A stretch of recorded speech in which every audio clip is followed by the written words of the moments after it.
My mother is perched on the edge of the sofa with string woven between her fingers. On the coffee table, several pastel buckets are filled to the rim with beads. When her unpainted fingernails sift through the hollow capsules, they produce a sound like grains of rice pouring in a pot. She squints like a seamstress to thread them.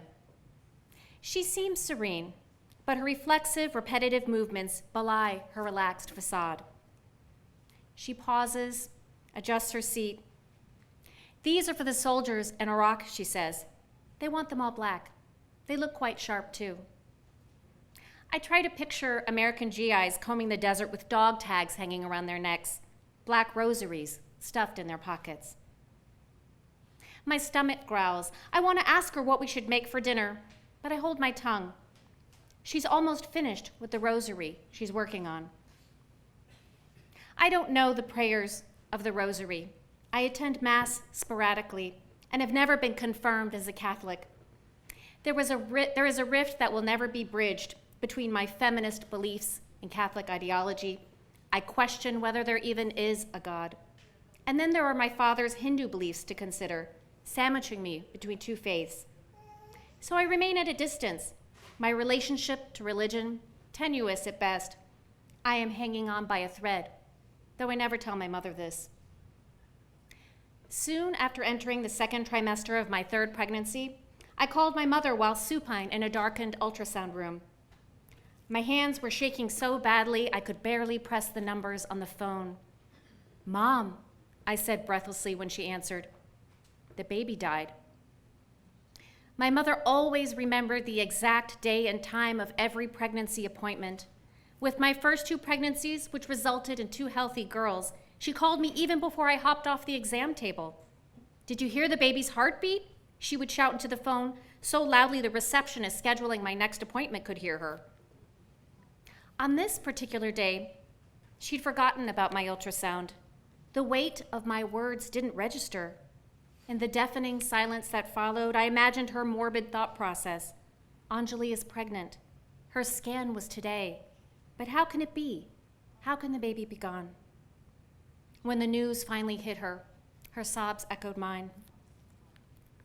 Soon after my miscarriage, my mother joined a rosary-making ministry at her church where on Thursday nights, women ranging in ages from 20 to 80 convened in a circle, threaded beads, and shipped them off to organizations around the world. I received the first one my mother made. It was blue, for the son I lost. After her meetings with the rosary ladies, my mother would call to report the rundown of prayers and well wishes being sent my way. Angela also had a miscarriage, she'd say. "She prays for you every day." Or, "Lana's niece just had a miscarriage too." Some days I didn't give a damn about these third-party condolences. What did they, these silly women with bead buckets, know about me? A few months later, I became pregnant again. I lost that baby too. This time, I kept the rosary ladies busy. My days were marked with hemorrhaging, frequent trips to the ER, powerful medications to expunge the products of conception, and eventually a second D&C. Throughout it all, my mother and the rosary ladies Hail Married for peace. They Our Fathered for resilience. They glory bead my scarred and depleted womb and signed to the cross for my ability to carry a healthy child to term again. And though I remained ambiguous about religion, as I began to heal, I became a firm believer in the power of the beads. I came to understand that the knots honored pain, that the beads symbolized the fragility of new life, that the order of prayers embodied a ceremony for mourning. I realized, too, that as I watched my mother making rosaries, I was not just witnessing the evolution of her own grief, but learning how to cope with my own. My mother leans over her pots again, purses her lips, resumes delicately linking prayers. She hangs the cross, ties the final knots in her latest creation, and folds a green and blue rosary into my open palm. I would have never paired those two colors together in a single strand, but I gaze at the pattern. I realize their union makes perfect sense.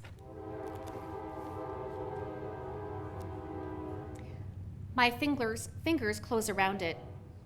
I rise from the couch, lug myself upstairs, heavy now with the weight of new human life. In the nursery, sunlight seeping through the blinds illuminates the crib against the far wall. I follow the rays, set the rosary in the center of a newly laundered crib sheet, rest my hand on my round belly. The rosary eagerly awaits, as my mother and I do, the soft doe skin of a newborn.